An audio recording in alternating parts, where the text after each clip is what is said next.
Hello world, welcome back to Beta Acid Financial, a channel created by a data modeling finance specialist who recently just got back into Magic the Gathering. In this week's episode, I'll do a quick overview of the price action of what we've seen across the 7 sets in the Masters series pre-War of the Spark full release. Per usual, I'll highlight the top gainers and losers this past month by set, using the percentage change and the dollar change in the month to guide the narrative. Broadly speaking, the underlying cards continue to rise, and so I'm looking for more opportunities to cycle out some of my inventory for cards that I think are fundamentally undervalued. I also wanted to go back and review the results of a couple trades I was able to broker in the past month. Recall, I had proposed 3 trades last month as seen here, and we'll review what actually transpired in more detail. But first, as always, I would like to do a quick review on some of the added features I've built into this tool, which I think are going to help me tell a more succinct and compelling story.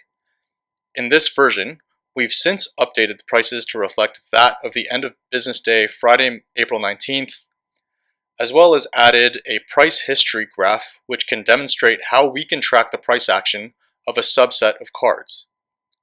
Let's first demo this by using the card search table to search for Noble Hierarch prints in all of the Masters series, and acknowledge their behavior in its price action.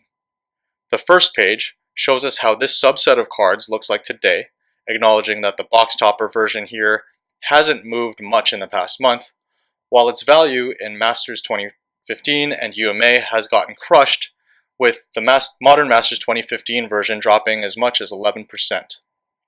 But first, let's use the top 4 numbers up in this top right banner here to summarize what we're actually seeing, starting with the count of cohort of cards, so 5 individual Noble Hierarch prints in the Master Series, 2 regular, 2 foils, and 1 box topper, the total value of those cards being $328 as of April 19th, which is down $13 or 4% since last month.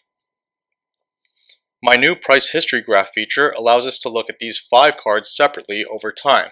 So navigating here shows us the separation.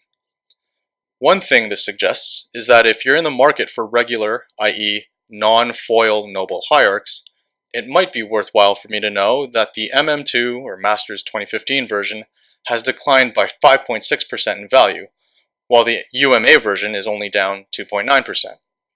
So now I have a decision to make.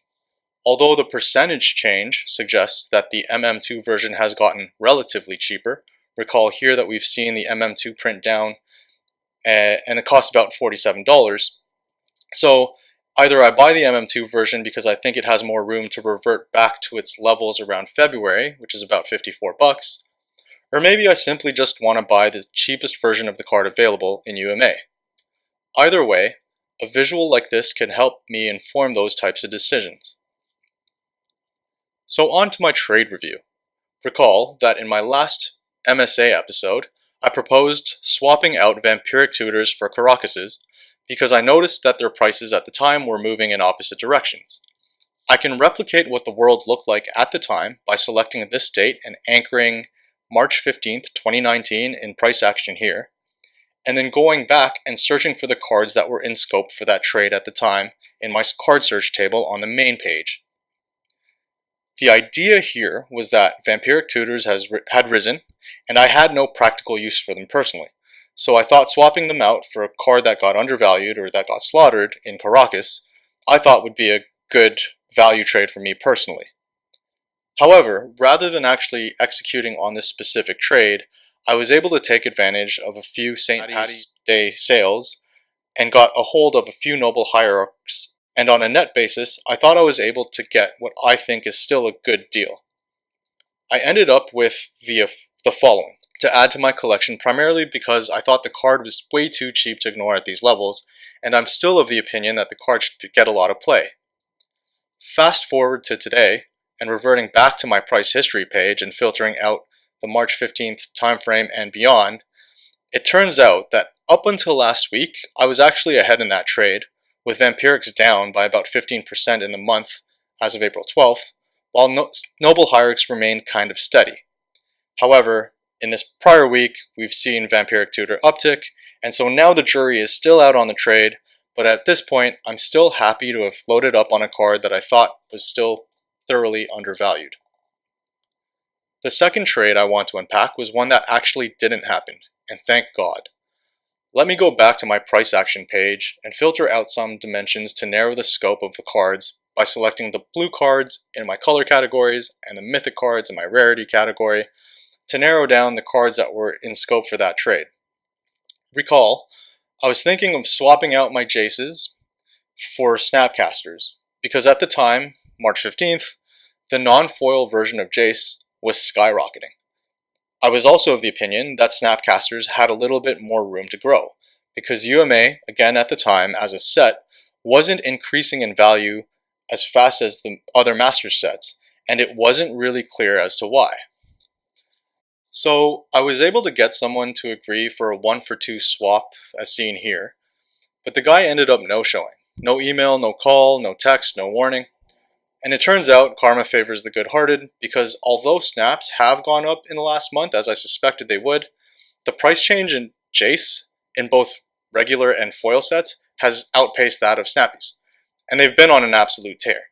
So thank you for being a no-show, as you definitely would have gotten the better end of the deal here. In my final segment, I'd like to spend a couple minutes to navigate the price action we've seen across all 7 Masters series as a whole.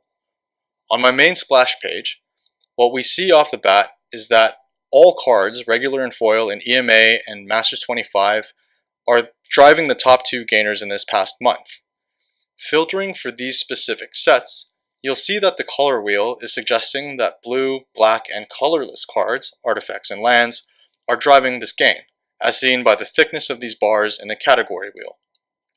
Filtering these out more closely, and then looking at the data from the rarity standpoint, you'll also notice that mythics are driving most of this change. So let's step back and dissect what this is saying. There are 434 blue, black, and colorless cards of the foil and non-foil variety, both within EMA and Masters 25, that are worth a total of $3,746 as a group, which is up 12% or $423 in the last month.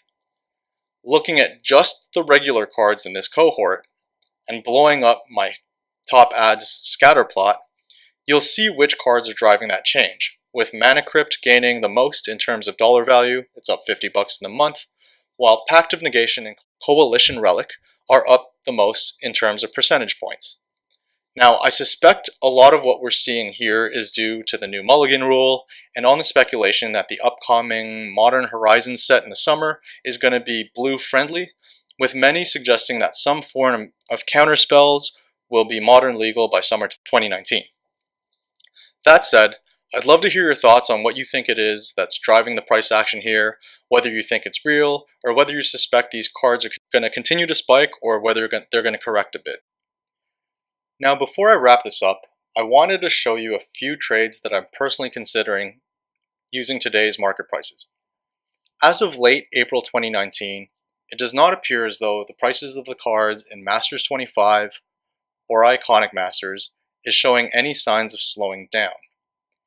Both sets continue to reach all-time highs, and so I'm looking to move some singles that I've been able to run into sealed product. So here are a couple trade ideas that I have that I'm currently on the fence about. What I'm proposing is to swap out 4 of my regular Jaces, my 1 foil Jace, 3 Snapcasters, and 1 Chalice of the Void for 2 UMA boxes and 1 Masters 25 box. Similarly, I can do a deal on a smaller scale for just 2 Jaces and a Chalice of the Void for a single UMA box. Both of these trades are currently approved and pending. I just have to choose which one. Now, instinctively, I know a lot of people will say, well, sealed product retains value better over time, and so that's definitely the better play. But let's just make things a little bit more complicated for you Magic finance nerds out there, and assume that if I do this trade, I have to open the boxes in the upcoming month, just to make it a little bit harder for you to decide. Now, I have an opinion on the trade, and my gut is telling me to choose one of these over the other, but I'd love to see where you guys stand on this, and stay tuned in the upcoming weeks to see which one I actually end up pulling the trigger on, and yeah, let's see how it all goes. So that's it for me today. I know that there's a ton more we can explore with what you see in front of you, and I urge you to share this insight with your friends so that we can start some dialogue on what's here.